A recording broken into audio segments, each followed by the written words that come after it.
నమస్తే అండి, నేను రజా. జగన్మోహన్ రెడ్డి గారు మరోసారి నా వెంట్రుక కూడా పీకలేరు అనేసారండి. లాస్ట్ టైం చెప్పారు, ఏం చెప్పినారంటే 30 ఏళ్ళ పాటు నేను అధికారంలో ఉంటా, ఈ కూటమి వాళ్ళు కావచ్చు ఎవరైనా సరే నా వెంట్రుక కూడా పీకలేరని చెప్పేసి అప్పుడు సవాల్ విసిరారు. జనం పీకేసి కూర్చోబెట్టేశారు. అంటే అట్లీస్ట్ జనానికి సింపతి కావాలా? ఇప్పుడు మన మీద ఒక సింపతి క్రియేట్ అయితే కనుక జనం మనల్ని నమ్ముతారు. చంద్రబాబు నాయుడు గారి విషయంలో అదే జరిగింది కదా, పవన్ కళ్యాణ్ గారి విషయంలో అదే జరిగింది కదా. గత 10 ఏళ్ళుగా పెళ్ళాలు, ప్యాకేస్టార్, దత్తపుత్రుడు, అది ఇదే అమ్ముడు పెట్టు అమ్మడం డుష్ అన్నారు.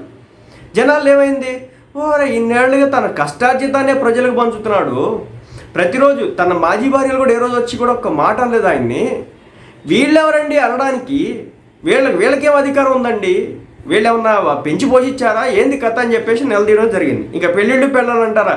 రేణుదేశాయ్ గారు బయటకు వచ్చి మీకు రాజకీయాలు మాట్లాడుకోవాలంటే మాట్లాడుకోండి, ఇంట్లో ఆడవాళ్ళని ఎందుకు తీసుకొస్తారు, ఇంట్లో